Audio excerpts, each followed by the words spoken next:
Hey everyone, Shawn Clement here, Wisdom in Golf, headquartered at the Richmond Hill Golf Learning Center, and today we're going to save you money on your gloves because I know many of you are tearing your gloves apart. So the first thing I want to show you is normal wear and tear on a glove. I go through one glove a month because I wear it every day, and you notice how you see some darker stains here where I'm holding the club. There's a little bit of wear on the thumb, maybe a little bit on the pad, but it's not wearing through. And I know many of you will wear through a glove within days, within maybe two rounds, and that tends to, that leads to you and your grip and how functional your grip is throughout the motion of the swing. So we're going to be focusing on your lead hand. So first things first, when you take your club in your hands, hold it like you're holding an umbrella. So you're gonna see where my fingers are wrapping around, and notice how the heel pad of my hand is on top of the grip. So notice how my thumb is long enough so it supports. See when it supports, when it hinges on that anatomical snuff box, it's supporting nicely. If I do too much of a short thumb, notice now it begins to pry the grip away from my hand, and that's going to cause some friction and some premature wear. So you don't want the thumb too short, and you don't want the thumb too long. If it's too long, when it hinges down through impact, notice the thumb is rubbing up, and then you'll have a premature wear spot here in the thumb. So you want to feel that when you're swinging, that this is hinging up and down, and nothing is coming out of your hand.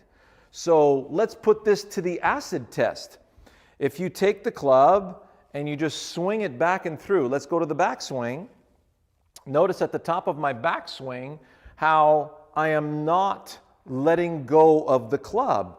So at the top of the backswing here, if you want to zoom into that, you'll notice you don't want to let go of the club. Now, I know many of you have been told to hold it like a bird, but you don't want to let the bird fly away, okay? So it's got to be secure enough that everything stays in your hand. Now, on the way through, same thing. Many of you I see at this stage of the swing letting go of the club. Now, think about it this way. This is like a bone that we're adding to the rest of the bones of your body. So the way that your lower arm connects to the upper arm is through ligaments, tendons, and muscles. These are your portable ligaments, tendons, and muscles that wrap around this. So this is now nicely connected. So you have from the shoulder socket down to the club head, it's one articulation, one piece. So when I let it swing in both directions, you'll notice there's a very specific release that occurs.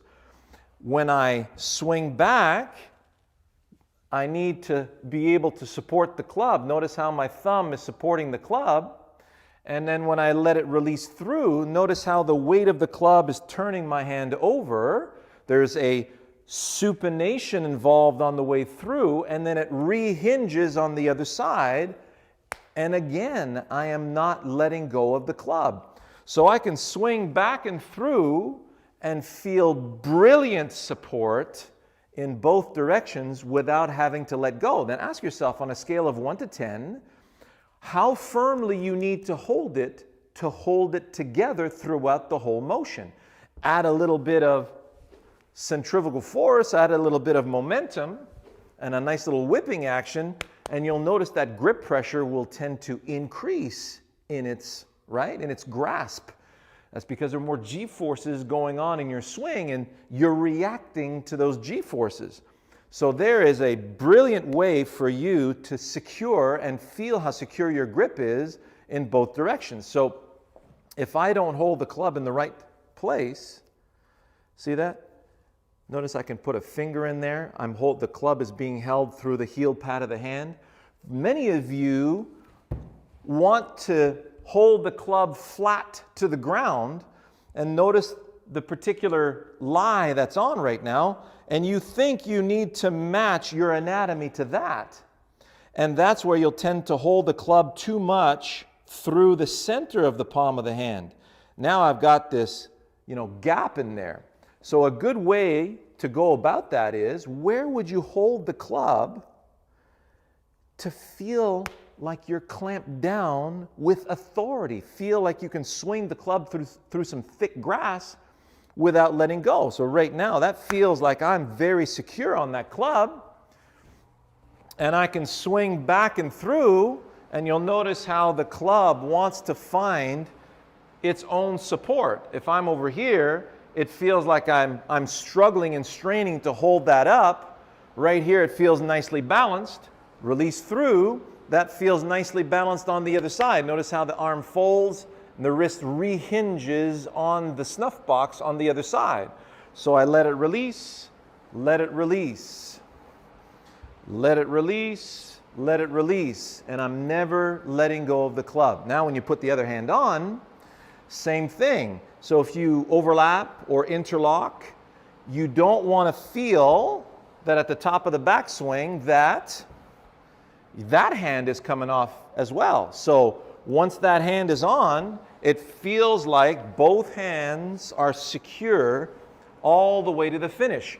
When the hands stay on the club, that's when the club can release you and perform the correct motions throughout the swing. If you let go of the club, well then how is the club supposed to square up?